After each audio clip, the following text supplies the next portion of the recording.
थोड़ा पीछे चलो चलो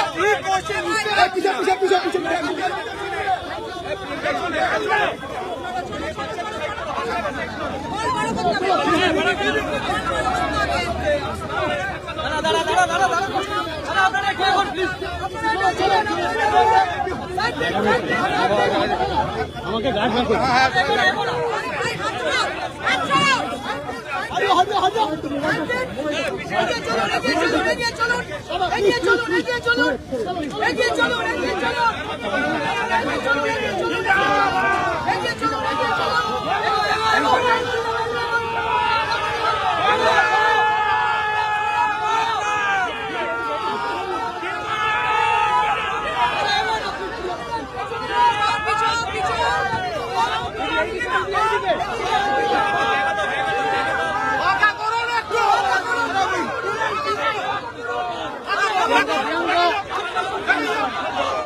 গাড়ি যাতায়াত করছে, তার মধ্যে পুলিশের কোনো কর্ডন নেই, এখানে কোনো সিকিউরিটি নেই। একটা অল ইন্ডিয়া লেভেলের পার্টি মিটিং করছে, মিনিমাম কার্টিসিটা দেখাতে পারেনি তারা, এইটুকু সৌজন্য দেখাতে পারেনি যে মিডিয়ার জন্য একটা কর্ডন করা উচিত, আমাদের জন্য নয়। এইটুকু দেখাতে পারলে আমি জানি যারা মিডিয়া কভার করতে এসছেন তাদেরও অনেক কষ্ট হচ্ছে। আমি সবাইকে অনুরোধ করবো দয়া করে স্টেজে উঠবেন না, একে তো বর্ষাকাল, স্টেজে কাজ করা যাবে না, আর আমি এখানে বেশিক্ষণ থাকলে স্টেজের কাজও ব্যাহত হবে। একদিকে বৃষ্টি, কি হচ্ছে নাকি প্লিজ আপনাদের কথাটা থামাবেন। আমাদের কর্মীরা তো চুপ করে গেছে, আপনারা একটু চুপ করে দয়া করে। আমি আপনাদের বলি, কোর্টের পারমিশন থাকা সত্ত্বেও আমাদের এই স্টেজ ডেকোরেশন করবার জন্য অনেক দেরি করিয়ে দেওয়া হয়েছে। তা সত্ত্বেও গতকাল লোডশেডিংও করে দেওয়া হয়েছিল। এই প্রচন্ড বর্ষা, রাস্তায় জল জমে আছে, তার মধ্যে কিন্তু আমাদের করতে হচ্ছে কষ্ট করে। আদালতে রায় আমাদের দিয়েছে, তাই পারমিশনটা পাচ্ছি। আমরা আস্তে আস্তে দেখলাম অনেক পলিটিক্যাল পার্টি মিটিং বিভিন্ন মোড়ে মোড়ে হচ্ছে, তাদের পারমিশন দেওয়া যায়, শুধুমাত্র মমতা ব্যানার্জিকে পারমিশন দেওয়া যায় না, অল ইন্ডিয়া তৃণমূল কংগ্রেসকে পারমিশন দেওয়া যায় না।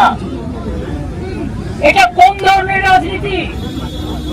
ঝাড়খণ্ড থেকে লোক নিয়ে আসছে বিজেপি, বিহার থেকে লোক উঠছে বিজেপি কংগ্রেসকে দেখানোর জন্য, আর এখানে যারা এসছে তাদের থাকার জায়গা নেই, ট্রেনের টিকিট পায়নি, গাড়ি পায়নি, একটা ধর্মশালাও দেয়নি, সব পালন করে দেওয়া হয়েছে। তবুও তারা এসছে প্রাণের টানে, হৃদয়ের টানে। আমি সবাইকে বলবো, যারা তৃণমূল কংগ্রেস তৈরি করেছেন 98-এর 1 জানুয়ারি, 97-এ আউটডোর মিটিং এর পরে তারা সবাই স্লোগান, আপনারা স্লোগান দিন না, আমি চলে যাই। আমাদের কি স্লোগান দিতে বলেছি? আমি যে কথা বলছিলাম মাইকে শুনতে পাচ্ছি না, আসলে মাইকের একটা আমাদের ভুল হয়ে গেছে, ছিল এত ঝামেলার মধ্যে পুলিশ কথায় কথায় এত ব্যারিকেড করছে। যে এরা মাথা ঠান্ডা করে কাজটা পর্যন্ত ঠিক মতো করতে পারছে না। তা সত্ত্বেও আমি তাদের ধন্যবাদ জানাচ্ছি যে তারা করছেন। আমি আপনাদের বলবো, যদি চিৎকার করেন আমি কিন্তু স্টপ করে দেবো, কারণ আমার কিন্তু কোনো আপনাদের কাছে কথা বলার কোনো দায়বদ্ধতা নেই, আমি বলিও না আজকাল। আমি আপনাদের কাছে বলবো, আমরা যারা তৃণমূলটাকে বুকে করে রক্ষা করেছেন এবং এই শহীদ দিবসের দিন বহু রাজনৈতিক দলে, অন্যান্য রাজনৈতিক দলের অনেক কর্মী, অনেক সম্প্রীতি পরায়ণ মানুষ, অনেক সংস্কৃতি পরায়ণ মানুষ, অনেক সাধারণ মানুষ এই দিনটা ধর্মতলায় যেতেন। আমরা ধর্মতলায় পারমিশন চেয়েছিলাম, দেওয়া হয়নি। আমরা রেড রোডে চেয়েছিলাম, দেওয়া হয়নি। আমরা মেয়র রোডে চেয়েছিলাম, দেওয়া হয়নি। আমরা ডোরিনা ক্রসিং চেয়েছিলাম, দেওয়া হয়নি। 7 দিন রেড রোড বন্ধ করে জোগাড় প্যান্ডেল করা যায় সাধারণ মানুষকে যাতায়াত করতে না দিয়ে, আর একদিন যদি আমরা বছরের একটা প্রোগ্রাম, এই প্রোগ্রামটা যা 40 বছর ধরে হয়ে আসছে, যদি পারমিশন পেতাম কোন মহাভারতটা অশুদ্ধ হতো। এবং পরিষ্কার বলছি, যারা বলছেন না থাকবেন নাম, না থাকবে নিশানা, তাদের বলি এটা গদ্দারদের বলুন, আমাদের বলবেন না। তার কারণ আমরা ছিলাম, আছি, মানুষের সাথে থাকবো, কর্মীদের সাথে থাকবো। আগামীকাল নতুন করে পথ চলার দিন, আমাদের যাত্রা হলো শুরু। ওগো কর্ণধার, তোমারে করি নমস্কার। বাংলার মামাটি মানুষকে প্রণাম জানিয়ে আগামীকাল বেলা 11টার মধ্যে ঝড় হোক, জল হোক, পুলিশ আটকে দিক, সব অগ্রাহ্য করে জেলায় জেলায় আমাদের নেতাদের থানায় ডিটেন করা হচ্ছে। এই খবরও আমার কাছে এসছে। এইভাবে জোর করে বহিরাগতদের দিয়ে বাংলাকে কলঙ্কিত করবেন না, বাংলাকে কলঙ্কিত করবেন না। বাংলার মানুষ চলে বাংলার অন্তরের টানে, প্রাণের টানে, মাটির টানে, সেটাকে রক্ষা করুন। আমি আবার আপনাদের বলি, প্রেস মিডিয়ার বন্ধুরা, আপনাদেরও দাঁড়ানোর জায়গা নেই, জলে ভিজছেন, বর্ষা হচ্ছে, আমাদের কাজও বন্ধ আছে, তাই তাদের কাজটা কমপ্লিট করার জন্য আমি আপনাদের সকলকে অনেক কৃতজ্ঞতা জানাচ্ছি যে আপনারা কষ্ট করে এসছেন, আবার কালকে আসবেন। আমন্ত্রণ রইল, হয়তো যত্ন করতে পারবো না, কিন্তু নিজেদের মতো করে আসবেন, নিজেদের মতো করে থাকবেন। আমি এটুকু বলে আপনাদের সকলকে আগামীকাল 11টার মধ্যে এখানে আসার জন্য আমি আমন্ত্রণ জানিয়ে যাচ্ছি। এবার আমি ডেকোরেটরদের অনুরোধ করবো তারা যেন তাদের কাজ শুরু করেন, এবং এখানে কুণাল দোলা থেকে শুরু করে শোভনদা, ময়না, আমার এখানে বৈশা থেকে শুরু করে আমার উপাসনা, আমাদের প্রিয়াঙ্কা থেকে শুরু করে, পাপাই থেকে শুরু করে, ইমামি বাহারুল থেকে শুরু করে, ইসরাও থেকে শুরু করে, অনেকে এখানে এসছে, বসের থেকে শুরু করে, সবাই বিরোধ থেকে শুরু করে, আমি সবাইকে বলবো আপনারা কাজটা দেখে নিন, কোনো যাতে অসুবিধা না হয়।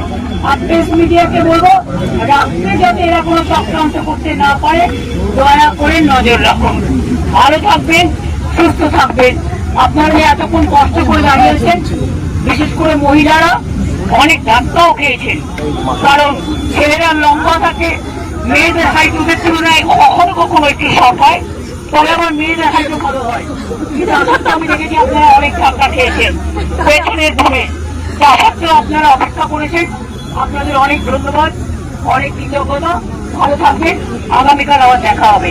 আর আমি এই জায়গাটা ছেড়ে না গেলে এখানে ওরা কাজ শুরু করতে পারবে না, কারণ কর্মীদের আবেগ আপনারা বুঝতেই পারছেন। এই আবেগ অ্যারেস্ট করে, এই আবেগ টাকা দিয়ে, এই আবেগ বেঁচে দিয়ে হয় না, এটা প্রাণের, এটা ভয় দেখিয়ে হয় না, এটা প্রাণের আবেগ, এটা অন্তরের টান। আমি আমার সহকর্মীরা যারা থাকার জায়গা নেই, খাবার জায়গা নেই, কিছু খেতে পারিনি, গেলে টিকিট পাইনি, টিকিট দেওয়া হয়নি, সবকিছু ত্যাগ করে যারা এসছেন তাদের আমি অনেক ধন্যবাদ, কৃতজ্ঞতা জানাচ্ছি। এবং আগামীকাল যে নেতাই ফোন করুন না কেন, ignore the culprits, the criminals, and the dacoits, and the anti-social. Reflect the democracy, the justice for the people. Even আমি আজকে কন্ডেম করছি দিল্লি পুলিশ যে অ্যাট্রসিটিস করেছে, বিশেষ করে ককরোচের স্টুডেন্ট এবং ইউথদের উপরে, এবং সুমনকে যেভাবে ভোটফুলি অনশন থেকে তুলে নিয়ে দেওয়া হচ্ছে, আমি তার টোটাল ধিক্কার জানাই। এবং আমি 21শে জুলাই হয়ে যাওয়ার পর আমি ভেবেছিলাম ওদের অনশনটা চলবে, একবার যাবো, কিন্তু আমি শুনেছি ওদের ভোটফুলি ওদের অনশনটা উইথড্র করা হয়েছে। যাই হোক, তোমাদের সাথে দেখা হবে। আমাদের সহকর্মীরা ছিল, থাকবে, আগামী দিনও আমাদের শুভকামনা থাকবে। অনেক অনেক ধন্যবাদ, নমস্কার।